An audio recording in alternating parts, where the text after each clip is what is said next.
Well,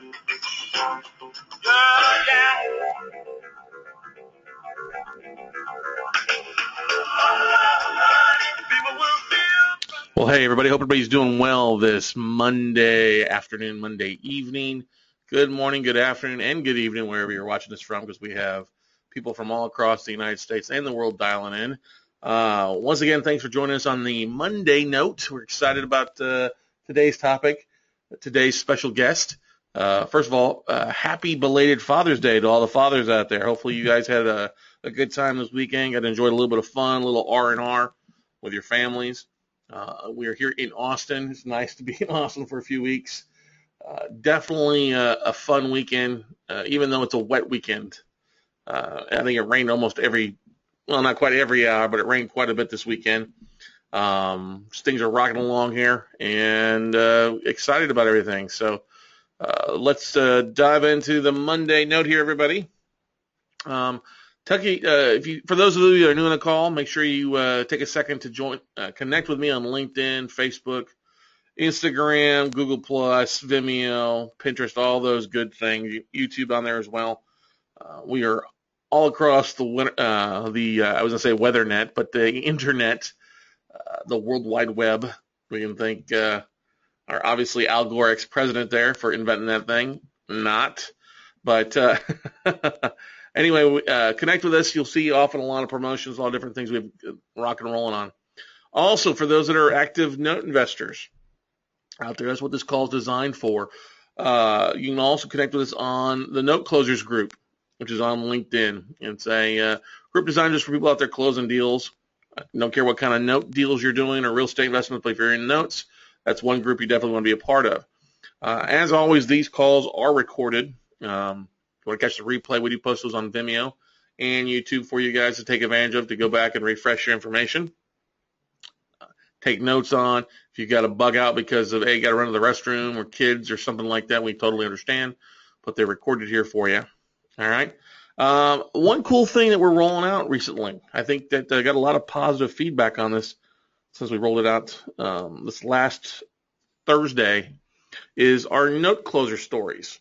William Bonatti is one of our mentoring and mastermind students. He's up out of New York City, and we did a cool video on his story and some of the deals he's bought and sold and making money on. If you'd like to check out the 40-minute story on that, you can go to bit.ly/badboybonatti.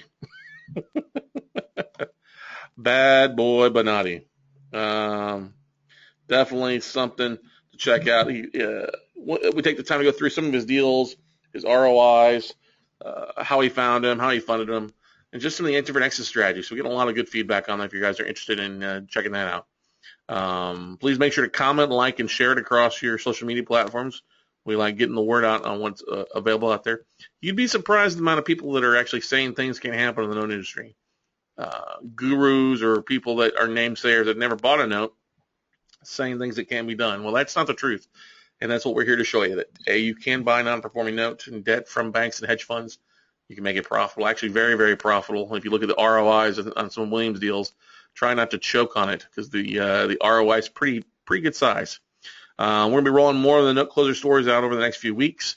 Stay tuned. We're going to both men, women, new, seasoned, all age groups, age brackets coming in. Also, I think you'll be amazed at some of the investment dollars that you see on some of the deals. It won't be quite as expensive and crazy as we get a lot of people to think. All right. I'd be amiss to not tell you about my upcoming Houston Note Buying for Dummies workshop, kicking off this Thursday through Sunday. We take place at the DoubleTree by Hilton Greenway Plaza Hotel in Houston, Texas, so right off the I-10, I believe. We're going to have a full class. We're almost sold out. We've got 50 seats in the class. We're almost sold out on it. I think we've only got like 2 or 3 spots left for looking at registration today. So if you're interested, make sure to RSVP for that by going to my We Close Notes page and looking for locations. We're definitely going to be a fun couple days. We've got Aaron Young with Laughlin Associates coming in and talk about entities and structuring things like Rockefeller does. We've also got Quest IRA. Nate here from Quest IRA is going to be coming in and spend a little bit talking about self-directed IRAs, how to raise funds, a lot of good stuff. So it'll run from 9 to 5 Thursday, Friday, Saturday. We'll go from 9 to 3 on Sunday. It's going to be a fun class. Actually, going to be the last 4-day workshop we do. After this, we'll be kind of squeezing it down to 3 days for the most part. Oh, also, there's a networking thing Thursday night, June 25th from 5 to 7 after the class. People are going to be sitting in traffic anyway, so you might as well hang out and have a beer or two with me there at the bar. So we're excited about that. Once again, it's June 25th to 28th. There's the hotel. If you are past or present military, we do comp you in. So feel free to email me directly at scott@weclosenotes.com if you want to take advantage of that. Once again, it's scott@weclosenotes.com. Look forward to having you guys there. And its usual normal tuition price is $9.99. That's good for 2 for 1. So always 2 for 1 on that special. All right. Go to weclosenotes.com for more information. All right. And there's a picture of the hotel right off the highway there. So just, I think it's 6 exits down from Minute Maid Park because I plan on hitting a game this weekend. I think the Astros are kicking some major butt in the American League. Actually, just Major League total this year. So plan on hitting a game to catch either the Yankees or the Royals as they're coming to town. So, all right. So, cool. As we dive into the call here, also, if you can't make it to Houston, we do have the online virtual workshop. This is exciting. We're making the final arrangements to actually record it live here from the We Close Notes War Room. You can join us online July 31st to August 2nd. It's 3 days. We go in Friday, Saturday, Sunday from 9 to 5. You'll have live video, questions, deal breakdowns. You'll be able to text in or tweet or email your questions as we rock and roll live webinar. It is a reduced cost of $5.99 per person. So you can sign up for that also at our events page at weclosenotes.com. All right. So today's special guest, hang on here. Hang on. Today's special guest has helped people all the way from Gary Keller with Keller Williams Realty to Captain Kirk. Yeah. So whether you're a real estate or a sci-fi fanatic, you're going to be enjoying today's talk. She's helped launch the book from Gary Keller, The One Thing, all across the United States. So definitely somebody who knows her shit. All right. Yes, this is radio. It's not HBO. It's a webinar. I can say whatever the heck I want to say. She works with clients all the way from the small little entrepreneur all the way up to big organizations to take their image, their brand to huge levels never before reached by them individually, which is all what we all want. We want to grow our expanse of investors, our expanse of buyers, sellers. You want people reaching out to you for different things. She's actually coming. We meet on a regular basis, actually. She's somebody that I meet with and has actually helped me work with different branding and some things that we're rolling out now and into the future. She's the president of Serving Social. It's their logo there. So if you wouldn't mind, give her a big, warm welcome. Kristie Whites from Serving Social. Well, hey, Kristie, how's it going today? I'm good. How are you? You like that little cheesy intro, huh? I think it was fabulous and nothing short of your ideal brand. Well, hey, here we've got full line. Let me turn this over to you here. Give me 1 second. Let me give the keyboard and mouse to Kristie Whites here. Yes. Should see something pop up there for you. Change the presenter to presenter. Yes.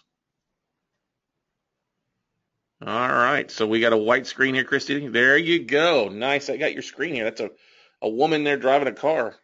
It says, I choose the road less traveled. Now, where the hell am I? That's a very appropriate. Most of us feel like in our world of entrepreneurship. Mm-hmm. So let me get this started here for you.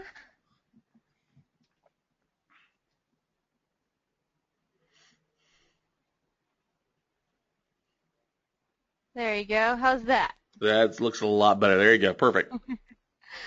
Okay, guys. Well, as Scott said, I'm Kristie with Serving Social, and today I'm going to talk to you about personal and business branding. No matter what you're doing, you are, if you're the president of the company, if you're the salesperson for the company, if you're launching something all on your own and it's completely brand new, you have to have a distinction between your personal brand and your business brand.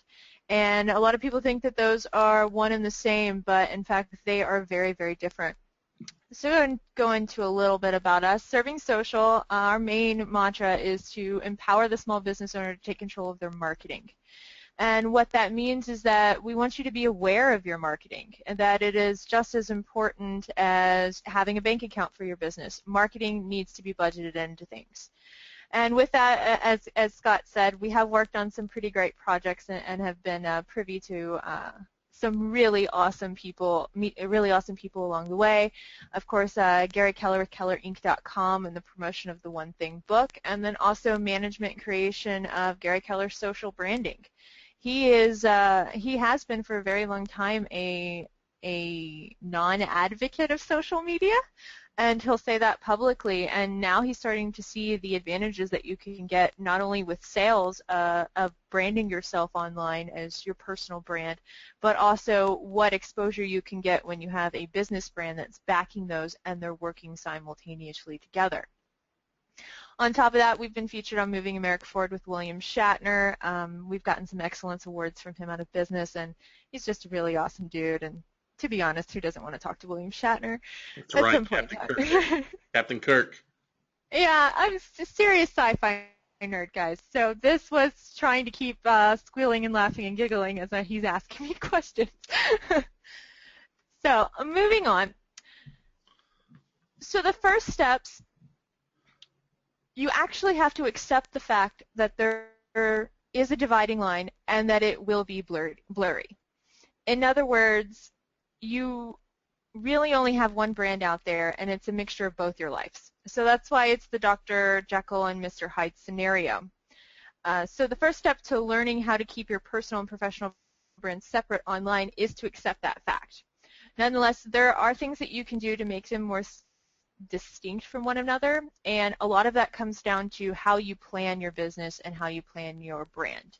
So you have a business plan in launching your business. You should equally have a business plan in launching your personal and your business brand back behind that. They go hand in hand together.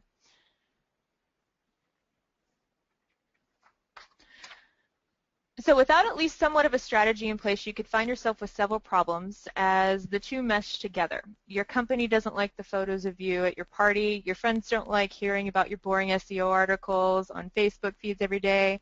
Hint me. Too many cat memes, photos of your kids. You touch my cake and I'll cut you. I'm sorry, I had to put that photo in. But the moral to the story basically is because the internet is only becoming more connected, the sooner you can learn to keep your brand separate, the better. So here are a few tips on how to do so, and I would take some notes.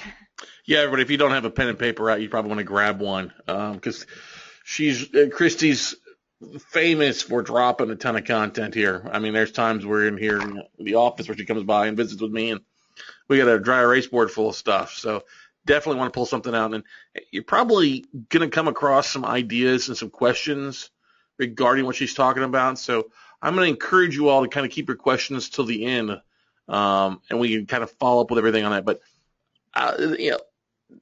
you and I, Chris, we talk a lot about branding and stuff like this. Actually, something that I'm struggling with on my side here is I have my brand down, obviously, what I want to focus on. We've got some other things we'll dive into, and we kind of want to pull away from the branding of the note guy that's done very well for me in the last few years. Something more of a, we still have the note guy, but also have something separate with just Scott Carson, And so, it does blur. It totally does blur. We're like, okay, what does this fall into that, or does it fall into this? What's the best way for me to go about this? So if you're on the call right now and you have those same type of questions, that's great. Hey, you're normal.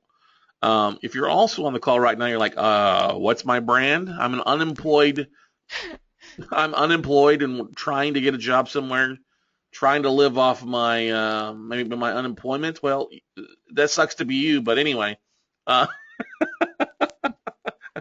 Well, I can help with that. You can help with that. That's the good thing is why we're here is because if you're starting somewhere, starting fresh, it's not a bad thing. If you're starting over in a different type of career, it's not a bad thing. You've got a chance to kind of reinvent yourselves because I think a lot of people out there see us as one thing, and I see this a lot with what we get new investors coming to workshops. They've built an image of themselves either being like the architect or the dentist or the the multi-level person that's trying to sell soap on a rope, vitamins, and car wash all in the same spot, and they have it kind of branded themselves really well, but they don't really, like your photo says here, who am I? And maybe I should just shut the hell up and let you talk, huh? There's a thought, but you're the host here.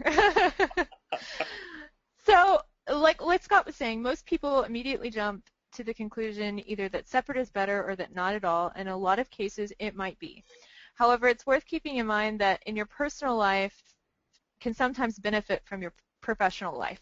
People are going to want to see that you're a real human and not just words on a computer screen. Part of helping your articles pop on your social media accounts and thrive professionally is actually bringing it a little bit of your personality and professional life. So just like Scott, he has this humor, he has this great charisma about him when he presents. That is his personal side reflecting in his business side. Because if he was monotone and just like, oh, we close notes, you wouldn't be as excited about it. So the first step in this is to know who you want to be perceived in general. How do you want to be perceived in general? So going forward with that, you can start to define what you want these two brands to mean to you. Where do you want them to intersect, and how are you going to use one to help the other, if at all? Once you can realize how you want to be perceived online, you can then begin taking the steps to making it happen. So you're lining out your game plan by first answering the question, who are you? And going in, the next one, and keep in mind, guys, this one is going to be the most complicated one. Know which social platform to use when posting content. This is the biggest struggle that I find within most business owners, is that they don't have a basic concept of how each social network is meant to be used and what its actual intention is meant to be, both for personal and for professional brands. So, for example, LinkedIn is an easy one. It's a professional business network, and it's defined very clearly as that. However, ultimately, it comes down to know your audience. It sounds obvious, but we have to mention it because you never know. Facebook is the wild card. So the other major networks like that, they're trickier. When it comes down to how you have to build your followers and friends, that comes to a very important point that I'm going to bring up next. Decide who you should allow as friends on each social network. And this is the most important one, the crucial point of everything. How to explain this? You need to first determine the social accounts that you want to primarily use professionally and which are going to be primarily personal and professional. So for example, in Scott's case, he has the professional We Close Notes, and then he has his personal Scott Carson, and the two talk to each other along the way. But there are certain people that are privy to only We Close Notes and certain people that are privy to Scott Carson, because just like anything in our life, if you see how comfortable are you with feeling about being friended by some of the following individuals on Facebook, your boss, your coworkers, people you manage, clients, vendors, do you want them to see everything that you post personally? I wouldn't want photos of me at the wedding I was at on Saturday, trust me.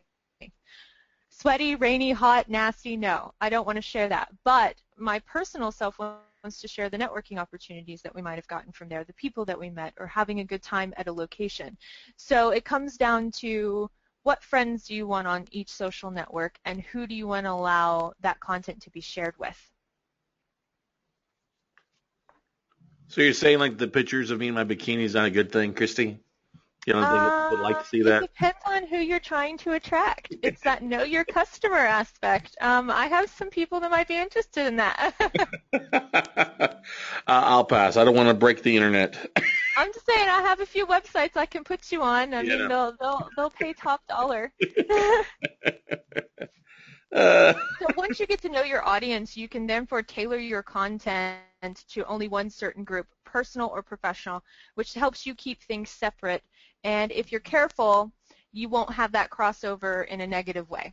So many people choose to keep Facebook personal and not accept friend requests from anyone at work or in their industry, but it doesn't have to be that way. Some people set up two separate Facebook accounts like Scott altogether, and you can choose, so choose wisely is basically what it comes down to. The last one is focus on privacy, and you absolutely cannot forget about privacy. If you choose to use Facebook as strictly personal account, then you need to make sure that the settings are set so that they are private, because it doesn't really matter if you say, okay, well, this is going to be my personal account, and then you allow everyone to see what you're posting. The same thing goes for blogs, website profiles, and other social networks. Really pay attention to those privacy settings for all of them, because they're equally as important to protecting your brand overall. So one of the main things, and then things that a lot of people, I'm surprised, actually don't do, is to Google yourself every once in a while and see what comes up. If you're going to keep your brand separate and you don't know what's out there, then you need to figure out what's out there by searching. So I would search your brand. I would search your name in different variations. So I search both my maiden name and my married name because I've done business as both. So this is probably the biggest mistake that people make, is that they don't research who they are online and what's already showing up so that they could start the foundation from growth from there. So you can be very diligent with your social accounts and focusing on all of the things listed above, but it won't necessarily stop someone from writing something about you online and then publishing it. The only way you really know what's out there is to do a quick Google search. And so one other thing that you could do is actually set up a Google alert. So I would Google Alerts if you don't know what that is, and you can set it up to where it'll ping you and send you an email notification anytime somebody references your name. And keep in mind, there might be another Kristie Whites, or there's definitely another Scott Carson. Mm-hmm. So you're going to get stuff from all over the web. So make sure to put in every variation you can to protect yourself. And keep in mind that there might already be things out there that you need to counteract. So stuff from when you were in college, stuff from when you were, way back when, people have been posting photos of you. So right? This is why I put on there, I wish Googling myself yielded better results, because there are some photos out there. It's like, what? No, untag me. So I set rules for my friends because I want them to know as well that, this is my personal page, this is my professional page, and to please be respectful of that. And most of the times they are. And if they aren't, then they're not your friend. Right. Exactly. That's when you want to go do this to them. Yes. We won't go into that. So whether it's good publicity or bad, you want to make sure that you're knowing what's happening so that you can respond. Personally, the biggest problem you will find is that a friend or someone that you know is posting something about you on his or her blog. So that's where you set those rules. And if you're managing your social accounts, you can be sure to be in control. But if you aren't searching yourself online every so often, this is something that you could miss. So again, if someone posted something personal about you on his or her blog that you don't like, it's simply your job to know about it. And then it's your job to ask them to remove it or make it private or to use your personal accounts. You are the ones in control of this, and it's your due diligence that matters in this case. So yeah, that's where the whole social is a lot of work concept comes into mind, because the internet's vast and it's not going away. So with that, professionally, what you're going to need to worry about most here is responding to those comments or the backlash or the things that are coming back, and making sure that you're doing it appropriately. So a lot of people and clients that I've come across, they're like, oh, I don't want to be on that account because I can get bad reviews. Well, if you're not on that account, you're missing out on all the good reviews. And people nowadays, the first thing that they're going to do is go online and look you up. They want to know what people are saying about you. So if you're not being active in replying to this, you're losing out on the 71% of consumers who experience a quick and effective brand response on social media that are likely to recommend that brand to others. So you're missing out on your referral traffic because you're not responding even when it's a negative review. So again, the name of the game is keeping the brands separate and not blending them together, and getting responsive and proactive on your account. Well, let me ask you a question about that real fast, if you don't Okay. mind. So, like, we've got people on the call, and I'm just going to pick one person here okay. So we've got a lot of people that are doing multiple things. Like, okay, Lori Davidson. Lori's part of my mentoring mastermind. She's a amazing real estate investor, just an amazing, cool person. But she's also one of the top REO agents in all of Atlanta, Georgia. And so that's where she's built kind of her, pardon the phrase, brand, obviously, as a top REO agent.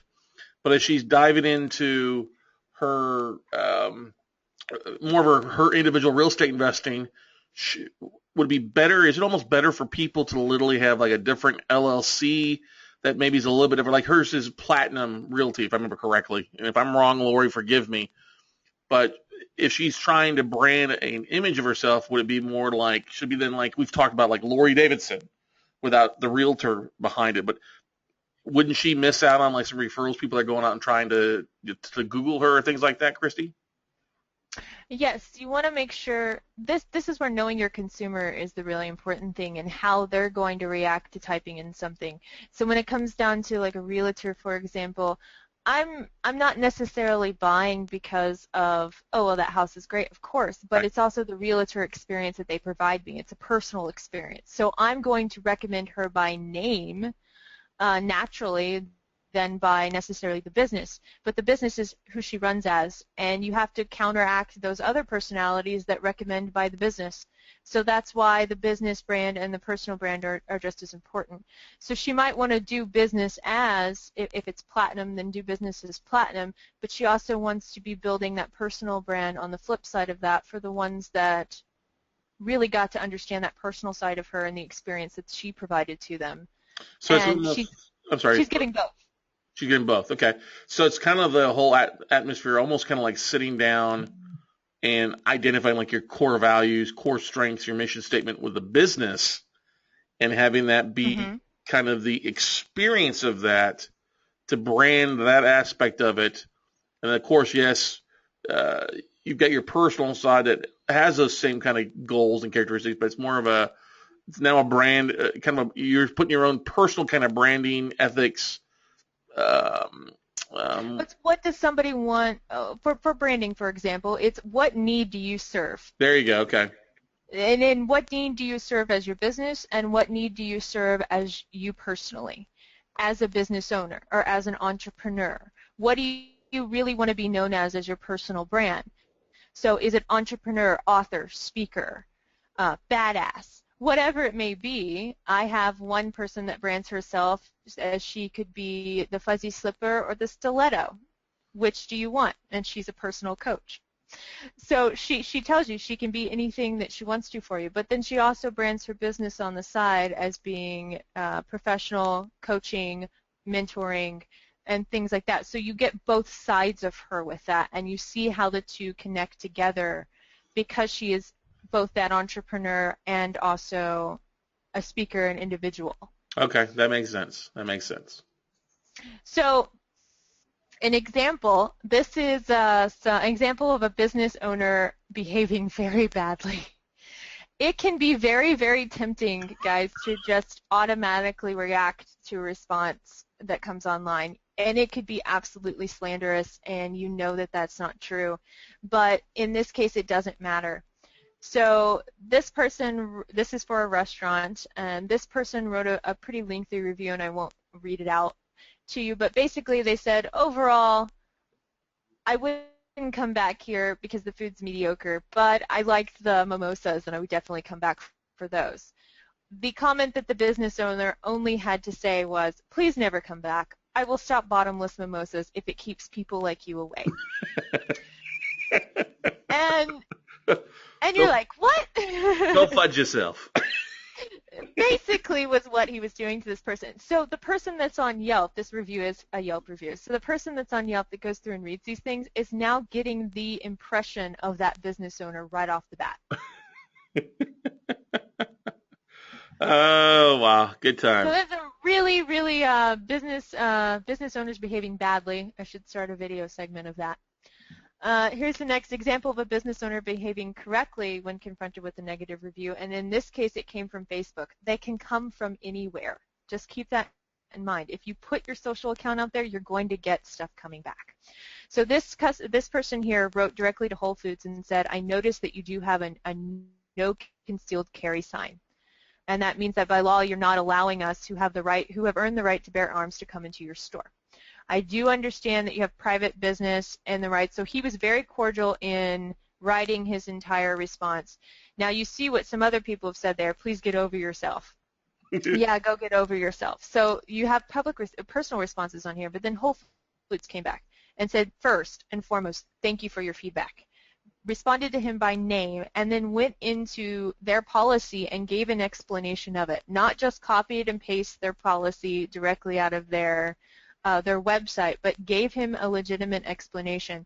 And they even said that they recognize that you have a choice in where you shop, and we appreciate your feedback. So they took a high road on this one as a larger corporation and a company, which I commend them for doing so in that. They're staying true to their values at the same time, but they're doing it in a way that people can see how they're replying. Just watch out for that Daniel Harris guy, huh? He's packing heat. Huh? Just watch out for that Daniel Harris guy. He's packing heat. Yeah, you definitely got to watch out for him. So, and speaking of that, you also have to watch out for some pitfalls. So one of the key tenets of personal branding is to build an identity that stands out and gets noticed, right? We want everybody to know you. We want everybody to know your business, or at least that's the theory in all of this. So the problem is that the pursuit of attention can be a slippery slope, and that it ends with your virtual persona doing serious damage to your real reputation. It could very well end badly, or it could end on the positive note. I don't know if any of y'all remember Justine Sacco. She's a PR director who posted on Twitter before boarding a flight to South Africa. I'll show you a little example of her tweet. This tweet ended a career. The sad thing about this is that the tweet went viral, and by the time she landed, half the world thought Sacco was an insensitive, racist jerk. A few days later, she was fired. But the far greater impact is that for the rest of her life, a Google search of Sacco's name will turn up 1 million or so results about the offensive tweet before anyone gets anything else about who this woman is. Wow. That's the first impression that keeps on giving. Basically. So this is the impact of what you're doing. Everything has weight to it. All it takes is one tweet outside of your normal brand, or one tweet that's just walking that fine line, and it could end your entire career. And it's sad to use her as an example, but this is the best example I could give you on things going badly. So now I know y'all are all sitting here thinking that you're just a regular person who's not about to make such poor decisions no matter how desperate you are, and that's great. But here's the thing. Nobody sets out to make dumb decisions. Nobody intends to damage their reputation, and nobody sits down and wonders, how can I make myself unemployable or not hireable? You don't ever intend to do these things, but it does happen. So here are a few things to keep in mind so that you don't end up making the biggest mistake of your life without even realizing it. So these are things that I really implore you know what I'm saying, to write down. Words, they all come together after a while. Yeah. So the first, the internet is forever. I just don't know how else to say that in a way that really gets through to people. If you wouldn't want it to show up any time someone Googles your name between now and the end of time, don't say it, don't do it, and don't post it. Second, not all PR is good PR. Not only is the age-old rule any PR is good PR not true, it's even less true today than it ever been before. A bad review is a bad review. So you have to move on and answer it and keep going. But you don't want to condone bad reviews continuously by exhibiting bad behavior. You know, one of the big things about that you bring up is there are some brands out there that are really conscious about their stuff, and it almost gives those companies an opportunity to show how good they are when there are slip-ups. I'll give you guys an example. We just traveled to Miami recently, and we got in the rental car and got down the road and looked in the back seat, and there's a freaking razor blade sitting in the freaking drink holder.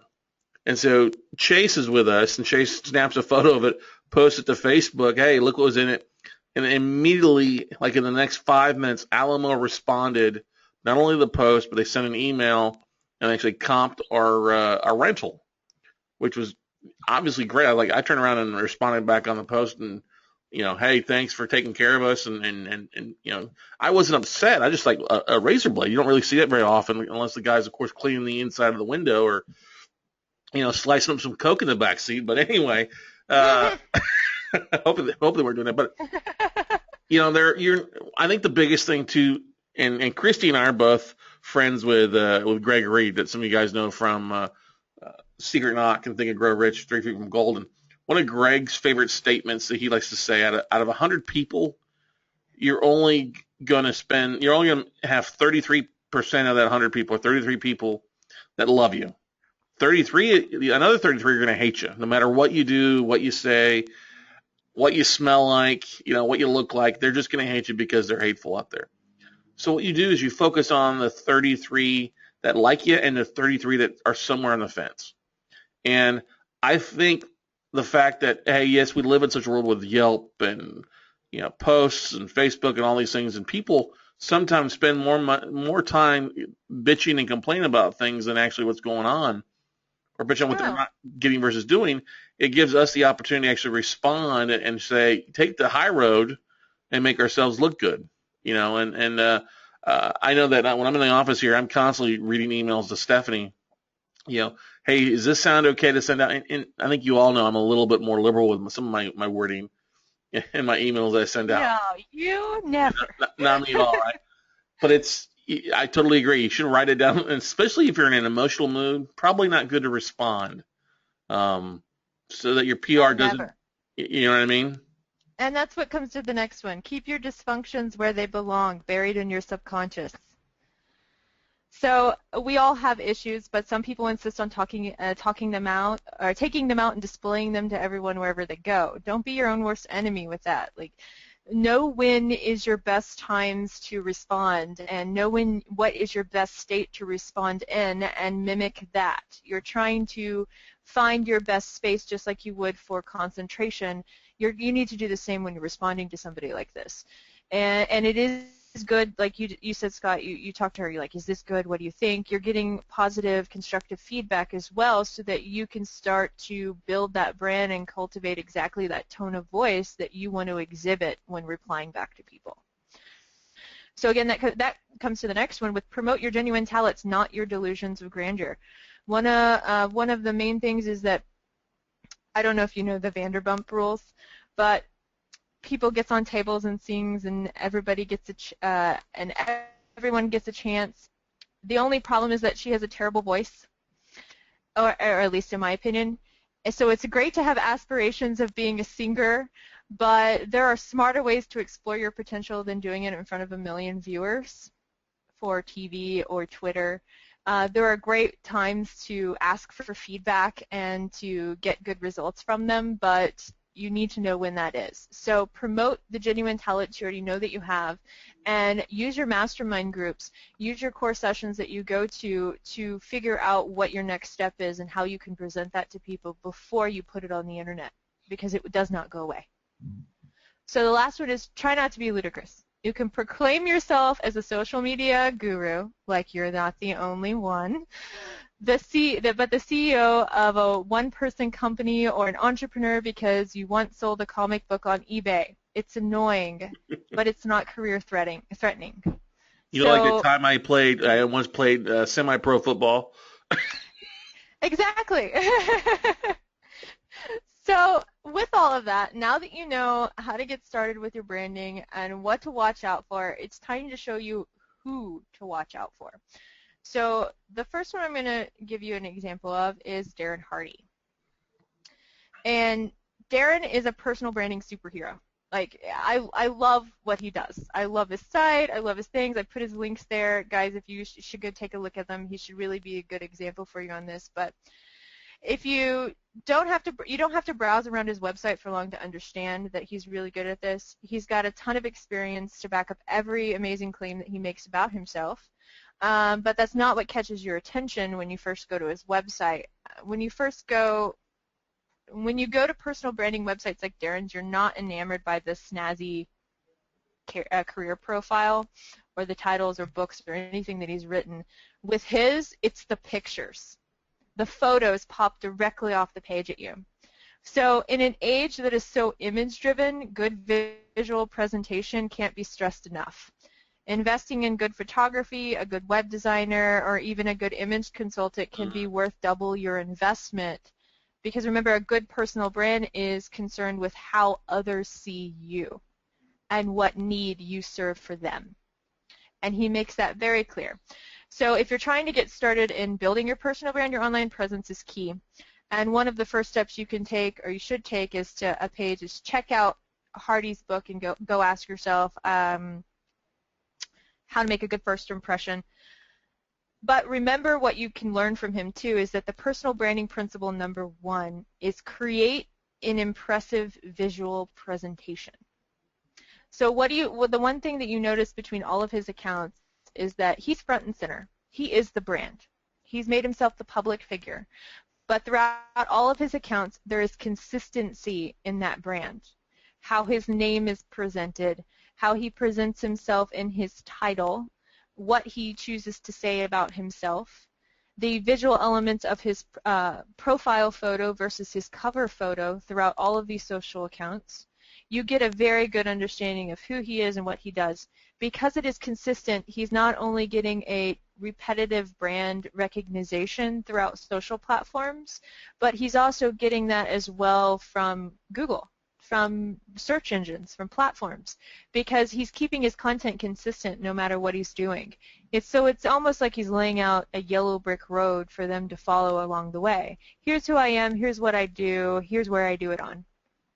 And there's no inconsistency that contradicts what he's doing. So he's continually maintaining and updating and keeping that consistency of the brand. So this one, and I know everybody has this next one, but everybody has their own little crushes. I'd have to say that Marie Forleo would be mine. She is funny, quirky, amazing, and I want to read, watch, and do anything that she is doing because her presentation of it catches me right off the bat. So much like Darren, much could be said for her visual presentation, but I want to focus on something that, though it's more subtle, it's just as powerful as good images. So if you visit Forleo's site, you'll find that the content is down to earth, simple, and like you could feel it. It's a good relationship between you and the website, exactly like you're reading. Get anything you want. That sounds good. Okay. She'll show me how. I'm going to click on that. She makes it almost dummy-proof, but she does it in a way that's interesting and captivating. So she uses multimedia platforms to get her basic but engaging message across, and by the time you read one of her blog posts or even her About page, you already feel like she's somebody you know, your family, your friend. The words she uses are simply phenomenal. If you familiar with her, you will understand why. Forleo does something in her words that we could all learn from. She's herself, completely 100% herself. Even as you browse through photos of her hugging celebrities or photograph links, photo shoots of her social and financial success, you aren't alienated. In fact, you're invited into the author's life 100%. And she defined her brand very clearly on what she was going to be. I'm going to be me. This is who I am, and define that on paper. And that looks very different when you look at it on paper and when you look at it on the internet than what you say to people out loud, because that can change. So what is she? So what? I don't mean to interrupt you. What does she do? I don't know who she is. My apology. Oh my God, Scott. I know. You're gonna have to stop talking to me. And yes, it is a live. This is live, everybody. That's not recorded. I mean, it is being recorded, but it's not a pre-recording for the question came across. But yeah, what does she do? The world's worst advice for ambitious people. What does she do? So she basically gives advice. She is a business builder as well. So she's giving you advice along the way on how to build your business, and also intermingling in there the personal aspects that come up between that. She is my prime example of personal versus professional business and how they can intermingle and mesh together perfectly. So she teaches you how to create the life that you want in business, but also how to be yourself and how to counteract the challenges that come along. And from a woman's perspective, I relate to her very closely because of that. So that's in a nutshell what she does. So like some of her videos that you can list on here on Marie TV, she started with Marie TV, is the one thing I wish I had known sooner. And so she gets questions, much like your Gary Vee, Scott. Yes. She gets questions, she does the video, and she talks to people and really is relatable. But so it's easy to be deceived into thinking that the best personal branding example is full of niche jargon, but I mean it's just not true. People market themselves well, market themselves, not caricatures of themselves. So it doesn't matter if you built a financial empire like Forleo or if you're just starting out in the career world, you're still you, and though it may sound cliche, embracing your uniqueness is the key to good living, and it's the key to your personal brand being expressed online. So the branding is what makes you different. So what makes you different can be what makes your brand. Mm-hmm. So, and with also that, your words can make or break your personal brand. So you can prove that your words and your personal brand can be your arsenal and your weapon is by looking at these examples right here. So what she teaches us is personal branding principle number 2, be yourself using simple and powerful words to convey your message. It doesn't have to be lengthy and wordy. It can be just the simplest thing. Get anything you want. I'll show you how. So, moving on, what's the takeaway from this? So as you can see, social media is the STEM and majority. Hang on. So master the social media separation and you will likely knock out most of your significant problems. So social media, what I've seen previously, is the stem of the majority of problems people have when working with personal and professional brands. And although there are of course other factors, if you can master the social media separation, your biggest hurdle is knocked out of the way. So that comes down to the very first thing we talked about in deciding who you are and decide where you want to be online. Okay. So number 2, your reputation, your personal brand, whatever you want to call it, really rests on just one thing, your credibility. Just remember this, no matter what all the self-proclaimed experts have to say, this is what matters. It's your credibility. It's the hardest thing to build and it's the easiest thing to destroy. Just ask Justine Seiko. Now, would you also recommend, this is where people struggle with, is that they don't like to kind of, I'm not saying brag on themselves, but they're not leveraging testimonials or not leveraging happy clients or people that they've worked with, happy investors in our case, or they're not using those relationships to kind of help build their reputation a little better?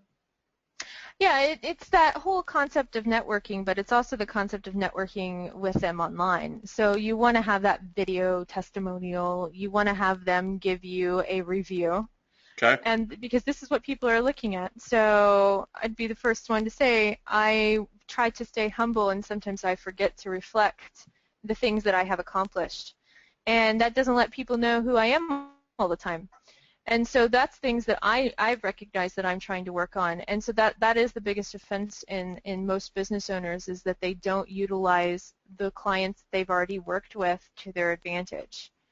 And there's so many different things that you can do with that. I just listed off a few. But also talk to them and see what they're wanting to do with you. You never know. They might want to write a blog post about you and put a link for your website in there and put a video for you in there. You never know what they're willing to do. All you have to do is ask them. So this third one is do your best to manage both of your brands and create spaces where they don't and won't overlap. But be prepared if they do. In the end, regardless of where the blurred lines between professional and personal brand might occur, you always have to assume that one might get back to the other. So you need to have a plan, that prepared plan of what to do if somebody tags me in a post that's kind of inappropriate. You don't want it to your brand, and you want it removed. You need to respond to reviews. These are things that you need to do to contain your brand and make sure that it stays true to itself in its presentation. So with that, So that's like if your name is Michael Bolton and you're not a big fan of Michael Bolton, you may want to change your name. you may no, but you may want to figure out a way of how, instead of fighting it, you're working with it. Okay. You may not be a fan of Michael Bolton, but Michael Bolton gets big press. So how can you play off that within your presentation of yourself? And instead, it's kind of humbling as well to make fun of yourself a little bit.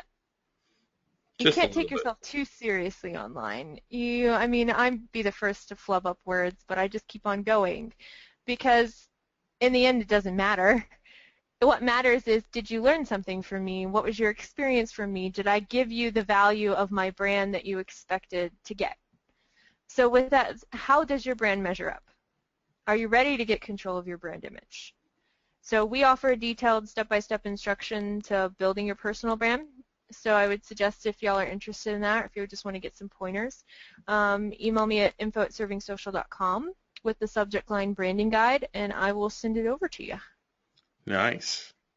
Yeah, and if you want to know a little bit more about what we do, you can go to servingsocial.com.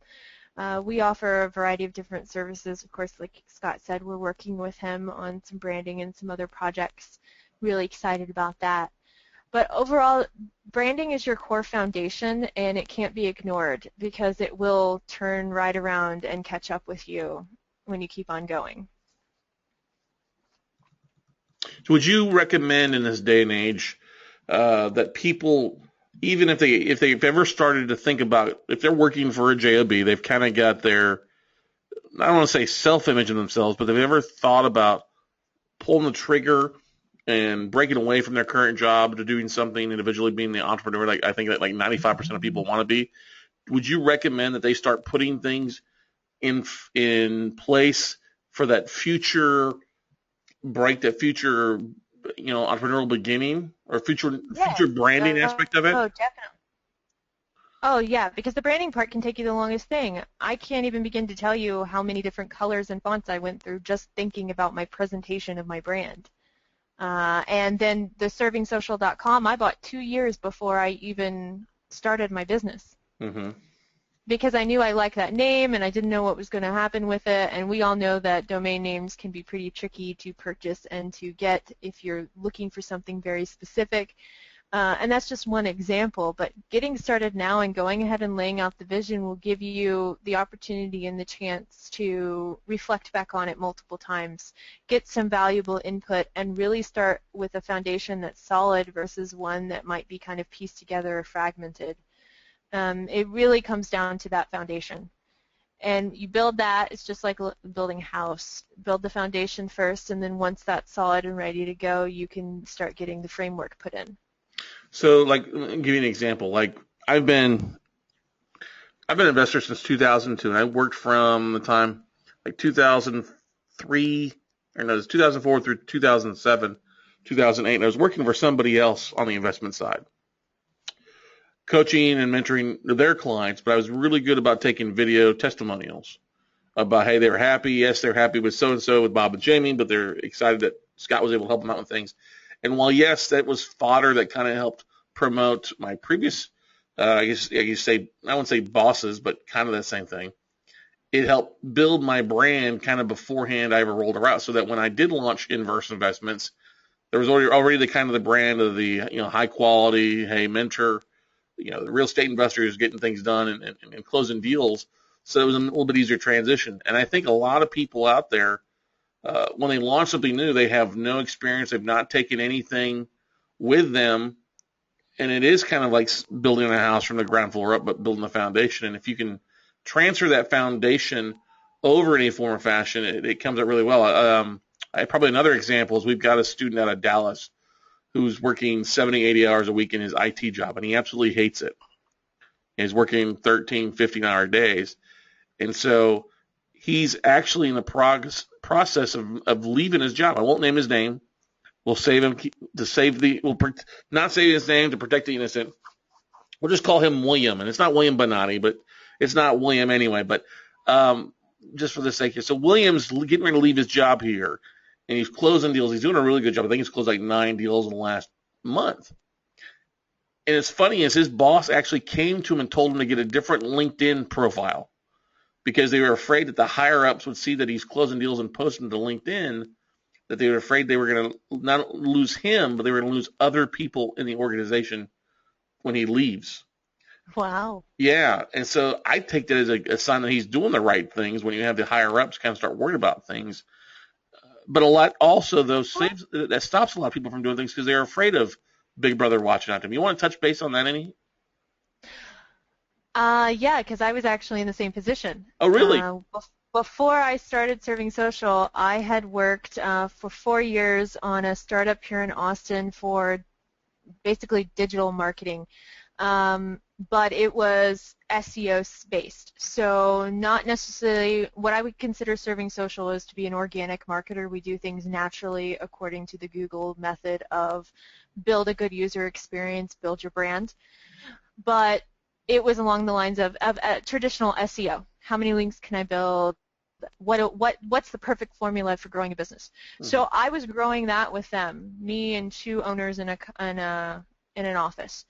And after a while, it started to feel like, okay, well, it's not really what I wanted to do, so I got permission to take on some pro bono clients on the side because I wanted to do more nonprofit work, and that wasn't their spectrum of services. So they just let me take them on. But those clients ended up growing hand over fist as I kept working on them, that it was to the point where they were, okay, well, what do you want to do? Yeah, so I had to really limit what I was posting because I didn't want them, because I was running their office and I was managing all of their clients with them and doing a lot of those things. I didn't want them to worry because I started to see concern that I was doing so many things on the side that it would cause and it would interfere with the business. And so I had to limit my social postings and what I was doing personally with some of those clients, even though it wasn't necessarily under a separate business brand or anything like that. It was something I was choosing to do personally. I still had to limit those because I had a brand image that as the senior accounts manager for another company that I had to maintain. And I didn't want to sacrifice their company's integrity or growth because one of their employees was doing some other stuff, you know? Mm-hmm. So for the sake of the business brand, I did keep those limited and I did keep them separate. But as soon as I chose to leave and start my own thing, I got to use all of the stuff that I had saved, that I had used over the years of history, and bring that back out and represent with that. So I had already been building my base foundation. I was already getting it ready to go, even though I didn't really realize it at the time. And then when I was ready to leave and I launched this, it was already laid out for me. The only thing I had to figure out from there is what do I look like and how do I sound like, and because I had been working off of myself as Kristie Whites, not as Serving Social. So then I had to rebrand into a company and not into as an individual first. Mm. So yeah, it does come down to really walking that fine line if you're doing kind of that in-between job state of, you know, the integrity of the brand that you're working with now and the integrity of the brand that you're trying to create and how to separate those. That makes sense. Typical. Yeah. Now we talked the other day about somebody here in Austin. Let's narrow that down some more. That's totally a good idea there. Talk about how kind of your personal stuff has affected the business brand on that, because it's a funny story. As I rolled into there yesterday to pick up some stuff, I was kind of cracking up as I was chatting with the staff about what happened. So, you want to touch base about that, Kristie? I don't exactly know what we're talking about. We're talking about the guy from Fit Foods or My Fit Foods. Oh, okay. I mean, I can tell that. Yeah, that's very interesting. So you have a creator of a company, and he launched it, and he launched the brand, and it's the owner of MyFit Foods, and it was launched and branded here in Austin. And as it grew and grew and grew, of course, it gets a board of directors, and it becomes a public company, and he becomes the figurehead of the company. So basically what that means is he gets to collect a paycheck for saying, I'm the founder of MyFit Foods. He has that premise there. However, what he does, because he is known as the face and the founder of MyFit Foods, has a direct reflection on that company.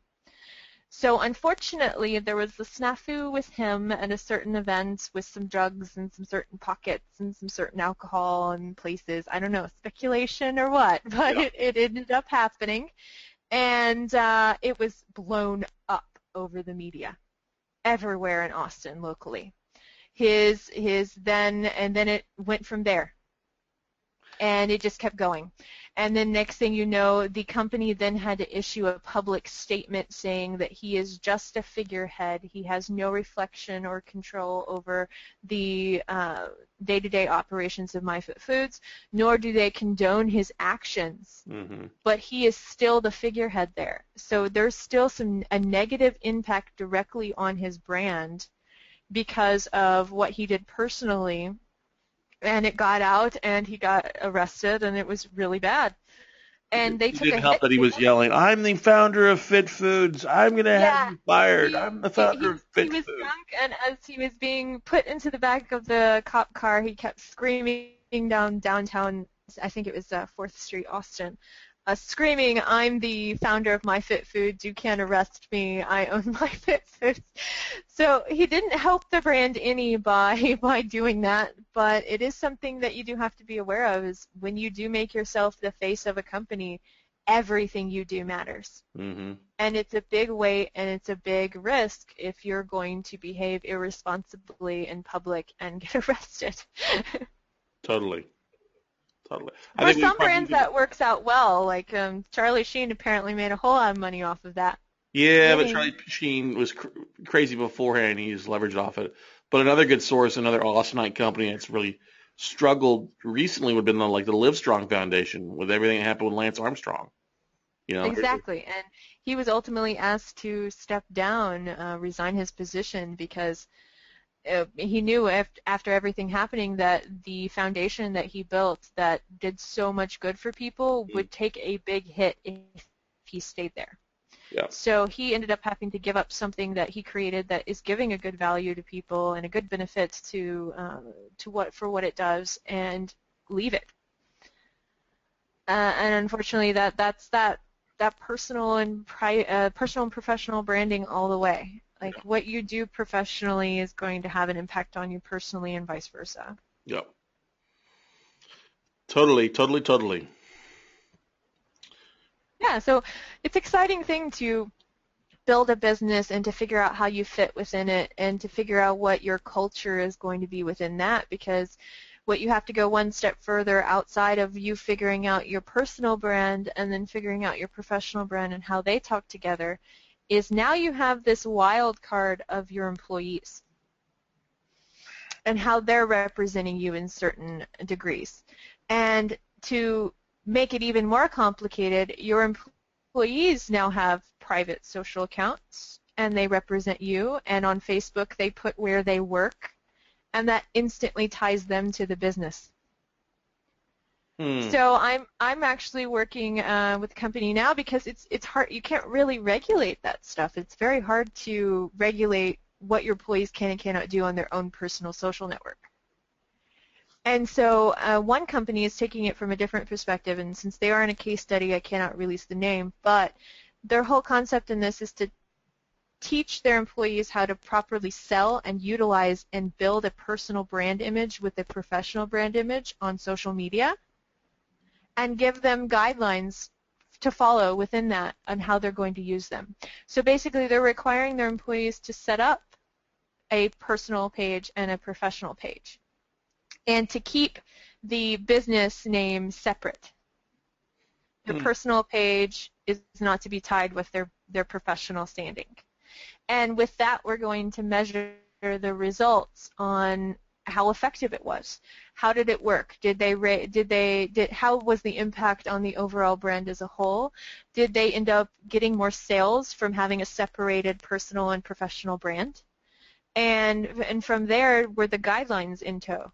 Were the guidelines even appropriate?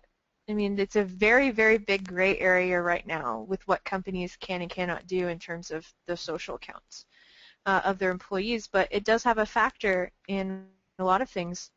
Here recently, actually I don't know if it's here recently, but in Texas there have been multiple stories about teachers posting things of their personal life on their Facebook pages, whether it be them drinking at a concert and they go have a good time as a human being should do, but all it takes is somebody pointing out, well, that's a teacher, and my students are friends with them on Facebook, and that's it.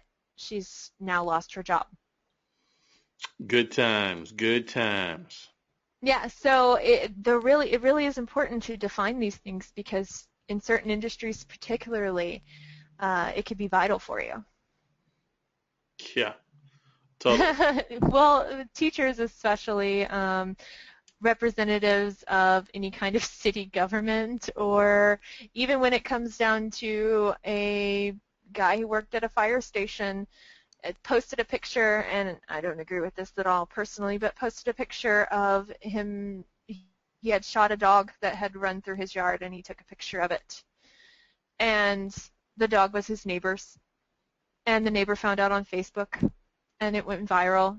And the fire station that he worked for received over, I think, 10,000 calls in a couple weeks. Wow.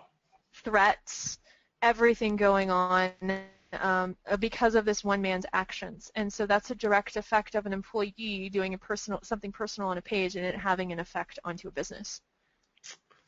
Good times. So, like, if you're a professional investor, you probably wouldn't want to put a picture of a Playmate or Playboy or something to do with Nazis or anything like that on a main website, huh? Probably, yeah. So, well, I have workers here, and I give them kind of like a guideline. Like, you're representing the company, and when you go out to social events, of course, you're going to be representing the company. So I would expect that here are the guidelines for representing our company in social accounts. So we understand that people are human beings as well, but when you are directly reflecting my brand and my company, there's a certain level of expectation. You have those as an expectation of an employee when they come on board with you. We've just added an extra contingency in that we have a social expectation for you as well. That's cool, but that's really where things are going these days. You've got to keep that in mind. Yes, and that's what I'm trying to get businesses to get on board with, is that everything comes back to you. Everything's so connected now, you can't get away from it, and it's not going away. So the best thing that you can do is get ahead of it by Googling yourself, by getting aware of what your brand is, by defining that brand entirely, who you are, who your employees should be, like who you're really looking for. And if the employees can't comply with what you're looking for, then perhaps they're not the ideal employee for you. So it all comes down to a lot of revamp and reorganization and getting into the mindset that this is not going away. So you have to do something. Yeah, you can't avoid it. I mean, you can go out and be the Unabomber or hide somewhere in the hillside, but if you're going to be in any type of business online, it's the 21st century. Captain Kirk, Scotty beat me up. You got to look at this stuff. Exactly. So. Exactly. Anybody have any questions they'd like to ask Kristie? Now would be the time to type them into your question box there, and we'll field a few of these here before we wrap it up for the evening.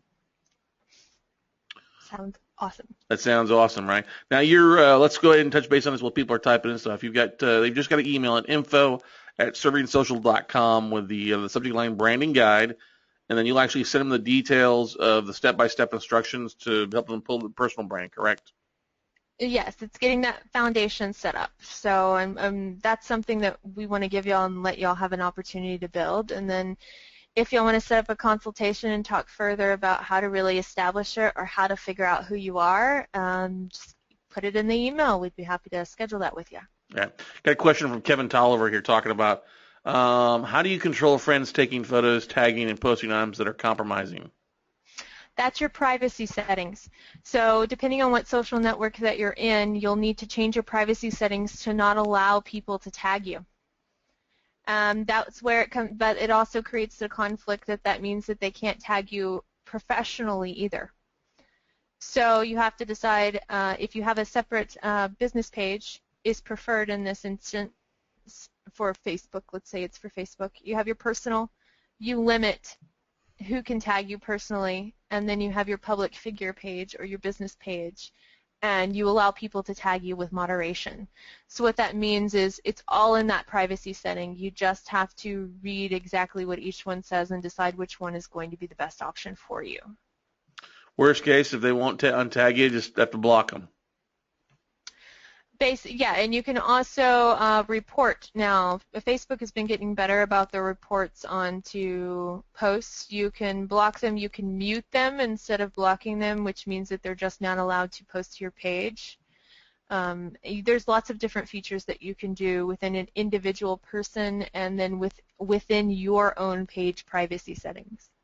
We get a question here from Bill who asked a question. How necessary is it to have a personal brand? If I do not have a Facebook page, personally, is it that much of a detriment? Yes, because well, it is and it isn't. You have to look at it this way. Every opportunity that you can put yourself out there on a different social network is an opportunity to capture somebody different. So the people who use Twitter are a very particular type of person, and some people who use Twitter also use Facebook, but some people only use one certain social account. And each one of those has a value of an audience back behind it that you could reach. So it's up to you if you decide that you want to capture that potential audience or not. It is work, but not doing anything at all is really not an option anymore. Just having a link on one of those websites is valuable to your brand, valuable to your name, and think about the people that, okay, well, I use Facebook. I'm going to go on and take a look at your profile and see who you are. They're more inclined to Facebook stalk you than they are to go to your website first, because that is the new generation that's coming up, new generation of business owner, new generation of everything. My 5-year-old niece can use my iPhone better than I can. But it's up to you to decide whether or not that's something that you really want to do, but I would highly advise you building that personal brand image so that they get a good concept of who you are. And I'm going to say everybody probably has a personal brand, whether you want to or not. Mm-hmm. You have a personal brand. People around you start to expect things of you. It's the merging of your businesses and your personal life that a lot of people struggle with that you have to kind of separate. But, Bill, you've got a personal brand. You know, you may not realize it, but it comes down to what kind of clothes you wear, how you dress, where you shop at, what you do, and what you post. So by choosing not to have pages, it's like Kristie just said, you're choosing not to talk with those people. And in this line of work, especially if you're not communicating, you're not finding investors, you're not finding deal sources. You're eliminating a huge amount of the population out there that could be investors, buyers, or sellers for you. The second thing I want to throw in on that as well, too, is you got to realize a lot of the buyers and sellers out there of deals are Googling people. They're searching online for Bill Burke. They're searching online for Scott Carson. They're searching online, who's this cat that just emailed me trying to buy? And a lot of times if they see nothing, they don't take you seriously these days.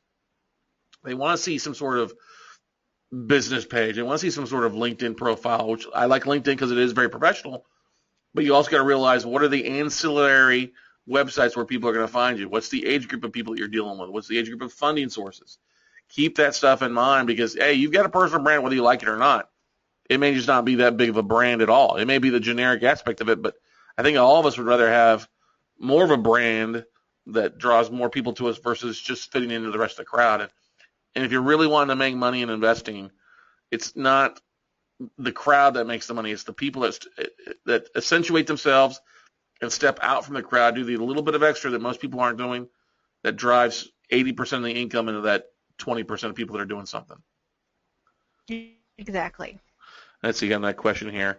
So Christina asked a question, how do you begin that separation, especially when one already has a lot of folks on a personal Facebook page, for example. Well, I think the biggest thing Kristie's probably going to say is, hey, start a business page or start wherever you want to go on your real estate site. What would you say to that, Kristie?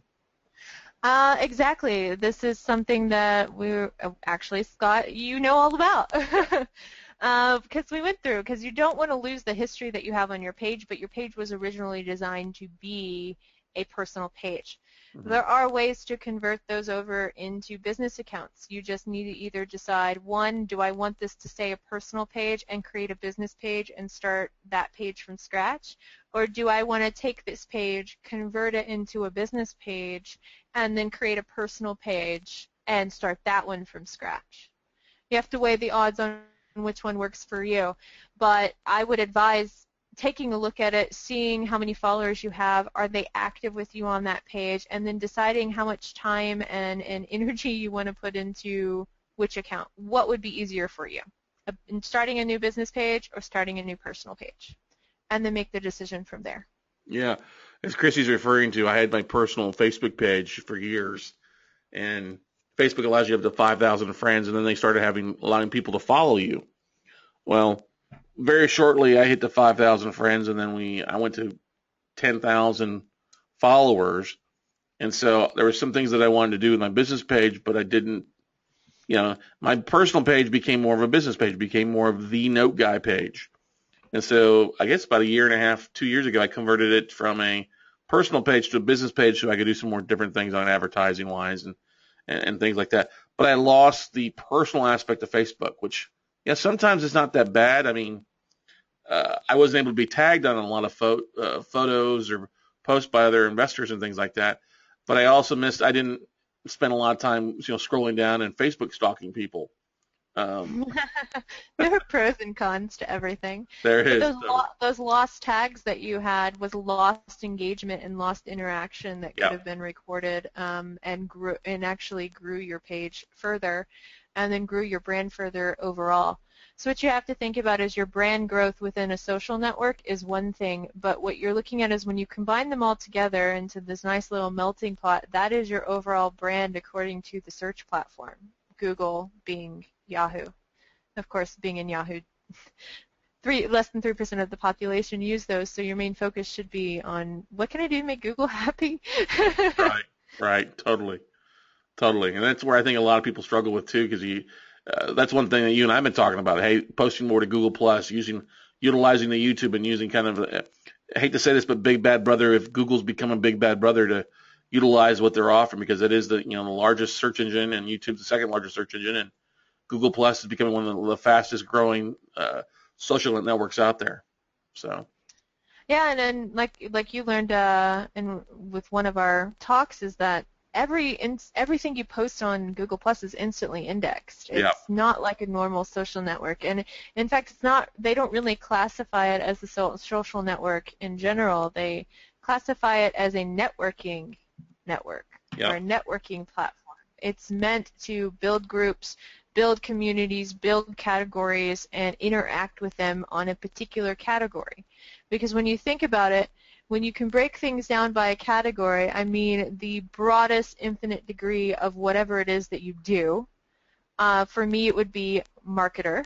Mm-hmm. If I wanted to get more specific, I would call myself an organic marketer because that groups me into a very specific group. Everything is searched by category. Every organic algorithm doesn't mean by Whole Foods or tree hugging, everybody. So it's when you're on Facebook and you're typing in a name, that's their name. But when you're looking at a hashtag, those are categories that you get thrown into groups. When you search online for plumber, that's a category that somebody is thrown within. And when you can relate your brand to a category very closely and very specifically into that niche, so to say, and become relevant and dominate, you're going to take the authority online and search. Cool. Makes sense. All right. Well, hey. The SEO marketer in me. There you go. Perfect. Exactly. Well, hey, everybody. We've gone over an hour here, and I want to thank you for those questions. But once again, if you're trying to reach out to Kristie, like to talk to her more about it, you can go to surveyingsocial.com as her website. Her phone number is 512-948-6611. You can also email her at info@servingsocial.com to take advantage of that branding guide that she talked about. And you guys all should know that I don't usually have people on here that aren't benefiting my business or others' business in some sort of fashion. And Kristie is actually, we meet about almost every once a week for an hour or two, going through different things and ideas. And I always get a lot of people that ask me, hey, who would you use for this, or who would you use for that, or who would you recommend? And I'd highly recommend Kristie is out there. She's done some cool things, everybody, and expanding and rock starring it up, not only here in Austin, but all across the country, stuff like that. So we can thank Captain Kirk and Gary Keller for helping kickstart you on your way there, Kristie. And it's been good having you today, everybody. So thank you for taking time out of your busy schedule, Kristie. We know your schedule's just as busy as I am. So. Yes, thank you so much for having me. I really appreciate it. Kind words and giving me the opportunity to share my knowledge with you. Not a problem. Not a problem. So once again, everybody, check out servingsocial.com. Kristie Whites. She's here to help you out with some things like that. So get a lot of kind comments here from everybody. We appreciate you taking time on your Monday evening on the Monday note. So next week, I have a little special thing for you on Monday night on the 29th. It's going to be a lot of fun the week before the 4th of July. So stay tuned for those emails. I'll see that out. Once again, thanks, Kristie. And we will see you guys all at the top. Take care. Have a great week. Bye-bye. You too.